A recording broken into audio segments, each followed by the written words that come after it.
আসসালামু আলাইকুম এভরিওয়ান। সম্পর্কের বাঁধন গল্পের ৫ নাম্বার পার্ট। তো বেশি কথা না বলে গল্পটি শুরু করা যাক। তাই বলে এমন করবেন, জানেন আমার কতটা কষ্ট হয়েছে কুচিগুলো ঠিক করতে। এখন আপনি আঁচলটা ছেড়ে দিয়ে কুচিগুলো নষ্ট করে দিলেন। উনি বললেন, এই যে মিস, কার সাথে বিয়ে করছেন আপনি জানেন? আমি বললাম, কার সাথে আবার? একটা মুরগিওয়ালার সাথে। উনি বললেন, মুরগিওয়ালা বলবা না কিন্তু, আর মুরগিওয়ালা হলেও সে নিজের বউয়ের কাজে হেল্প করবে। আমি বললাম, ও মা, তাই বুঝি? তো শুনি কি কি শিখেছেন আপনি? উনি বললেন, শাড়ি পরানো শিখেছি, আপাতত এটাই জেনে রেখো। আমি বললাম, তো পরিয়ে দিন না। উনি বললেন, তা তো অবশ্যই। আমি তো ভাবছি তোমাকে শাড়ি পরানোর জন্য হলেও প্রতি মাসে একবার হাত ভাঙবো। আমি বললাম, কার? উনি বললেন, কেন তোমার? আমি বললাম, ও মা গো, দরকার নেই, আমার শাড়ি আমি পরতে পারি। উনি বললেন, এত অস্থির হচ্ছেন কেন? আমি তো ভাঙবো বলেছি, এখনো তো ভাঙিনি।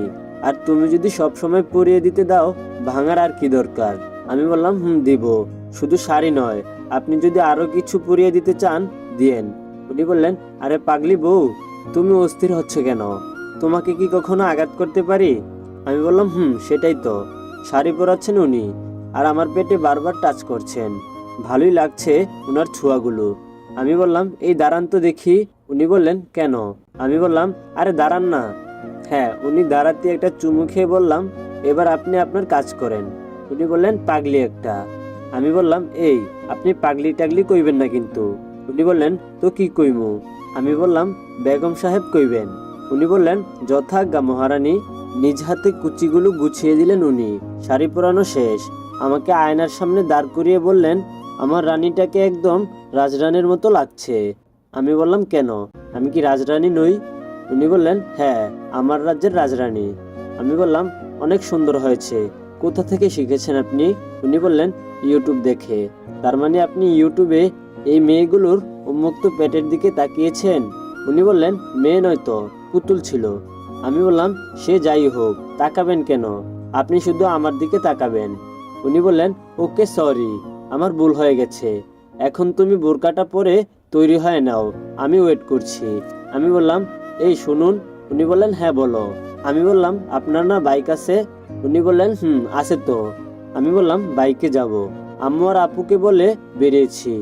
ওনার বাইকের পিছনে বসে আছি। খুবই সাবধানে বাইক চালাচ্ছেন। ভেবেছিলাম বউকে বাইকের পিছনে বসিয়ে হিরোপান্তি দেখাবেন। এখন দেখি না, ওনার দায়িত্ববোধ আছে বই কি। আমার খুব শখ ছিল বরের বাইকের পিছনে চড়ার, তাও পূরণ হয়ে গেল।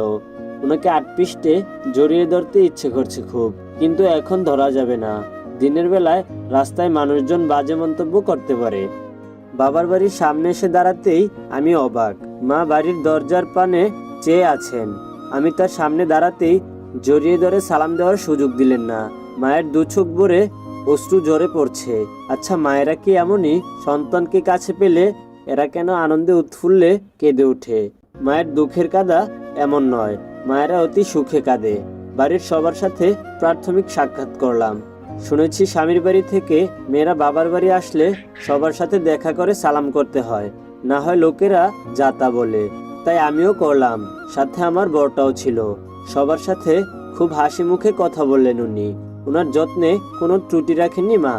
এটাকেই বোধ হয় জামাই আদর বলে। নাস্তা শেষে বসে আছি বাড়ির উঠানে, যার সাথে ওনার ভালোই জমে উঠেছে। বয়সে একটু ছোট আমার বোন রিনি। দুজনে একই সাথে পড়ালেখা করেছি। বোন কম, বন্ধু বেশি।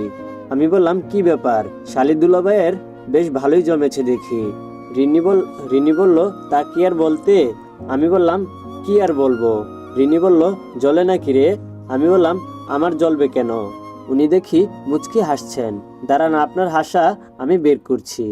উনি বললেন, এই যে, আমি কিন্তু এখনো আমার শালার খোঁজ পাইনি। আমি বললাম, ও হয়তো কোথাও গেছে। উনি বললেন, তাই বলে এতক্ষণ লাগে আসতে?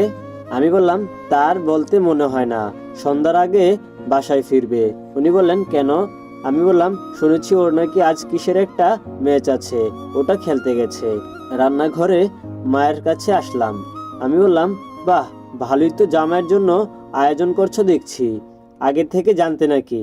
আম্মু বলল, কাল রাতে বলেছিল জামাই। আমি বললাম, কি? উনি বলেছিল?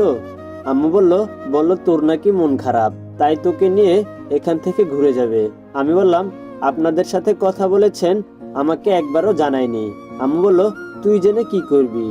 আর তুই কি এখনো উল্টাপাল্টা বকিস নাকি শ্বশুরবাড়িতে?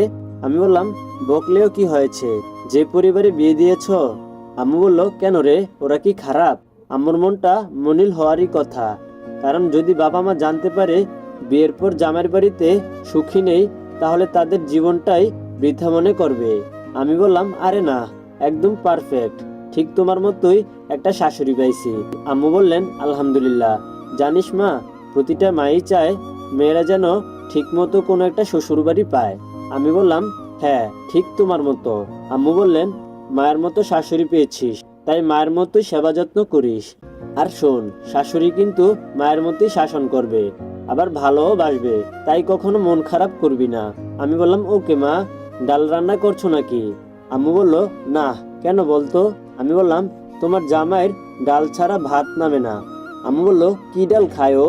আমি বললাম, মসুর ডাল। রিনি বড় ভাইয়ের সাথে দাঁড়িয়ে কথা বলছে।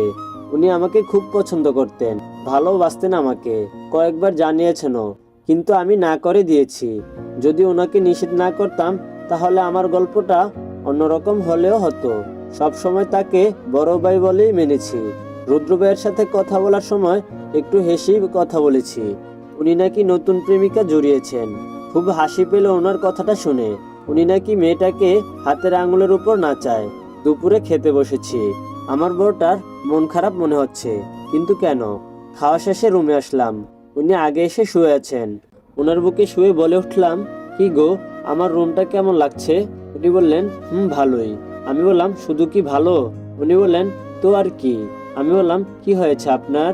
ওনার বুক থেকে মাথাটা তুলে উনি বললেন, কি হবে আমার? যা হওয়ার তো তোমার হয়েছে, মানুষের সাথে খুব ভালো আছো।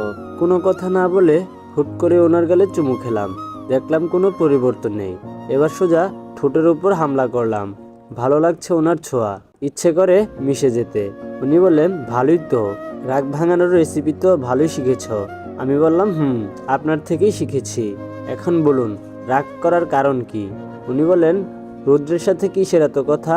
আমি বললাম, আরে ভাইয়ের সাথে কথা বললাম, সমস্যা কি তাতে?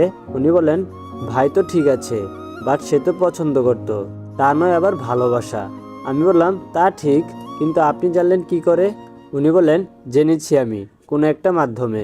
আমি বললাম, বলুন না প্লিজ। উনি বললেন, দেখো অনু, তুমি যদি কারোর সাথে এমন করে কথা বলো কিংবা মিশো, তাহলে আমি সহ্য করতে পারি না। আমি বললাম, বুঝলাম, নেক্সট টাইম থেকে আর হবে না। উনি বললেন, হ্যাঁ, মনে থাকে যেন। আমি বললাম, হ্যাঁ থাকবে, এখন আমার চাই। উনি বললেন, কি? আমি বললাম, আপনাকে। উনি বলল, তাই বলে উনি আমাকে শুয়ে দিয়ে ভালোবাসার পরশে জড়িয়ে দিলেন। ওনার প্রতিটা ছোঁয়া আমি নতুন করে ভালোবাসা খুঁজে পাই। ওনার প্রতিটি ছোঁয়া আমাকে নতুন কিছুর আভাস দেয়। ইচ্ছে করে ওনাতেই মিশে থাকি সব সময়। আফসোস কি আর হয়?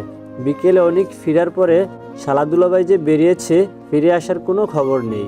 চোখে হারাই তাকে, একটুতেই মিস করি অনেক। অল্প কয়দিনে অনেকটাই ভালোবেসে ফেলেছি তাকে।